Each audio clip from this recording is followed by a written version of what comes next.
ہماری سب سے بڑی پرابلم یہ ہے کہ جب ہمیں دو چار مسئلے آ جاتے ہیں یا ہمیں دو چار مسائل سکھانا آ جاتے ہیں، پھر ہم کسی کو کچھ سمجھتے ہی نہیں ہیں۔ ہم اپنے آپ کو ہی سب کچھ سمجھنے لگتے ہیں، ہم اپنے آپ کو ہی بہت بڑا سمجھنے لگتے ہیں، دوسروں کو ہم حقیر سمجھنا شروع ہو جاتے ہیں، حالانکہ یہ ہماری سب سے بڑی بے وقوفی ہے۔ اور یہی وجہ ہے کہ لوگ اب ہم سے کچھ پوچھتے بھی نہیں ہیں کہ یار یہ کہیں لوگوں کے سامنے میری بے عزتی نہ کر دے۔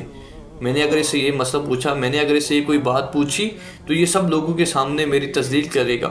سب لوگوں کو میری یہ بات بتا دے گا کہ فلاں کے اندر فلاں عیب ہے، فلاں ایسا ہے، فلاں ایسا۔ اس وجہ سے لوگ اب ہم سے کوئی بات بھی نہیں کرتے، کوئی ہم سے مسئلہ بھی نہیں پوچھتا ڈر کے مارے۔ ذرا دیکھیے کہ آپ علیہ السلام کتنی محبت کے ساتھ، کتنی نرمی کے ساتھ لوگوں کے ساتھ پیش آتے تھے۔ بخاری شریف کی حدیث پاک کا مفہوم ہے کہ ایک مرتبہ آپ علیہ السلام مسجد نبی شریف میں موجود تھے، ایک شخص اندر داخل ہوا، اس نے نماز پڑھی، اسلام پھیرا، آپ علیہ السلام کی بارگاہ میں حاضر ہوا اور سلام عرض کیا۔ آپ علیہ السلام نے اسے فرمایا کہ تم جا کے نماز پڑھو، تم نے نماز ادا نہیں کی۔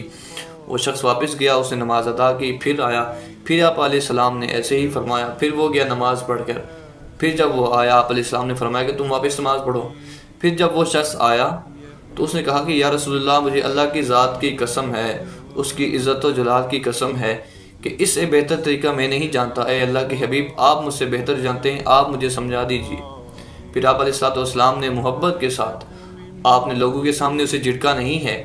آپ نے لوگوں کے سامنے اس کی تذلیل نہیں کی، محبت کے ساتھ، نرمی کے ساتھ آپ علیہ السلام نے اسے ساری نماز کا طریقہ سمجھایا۔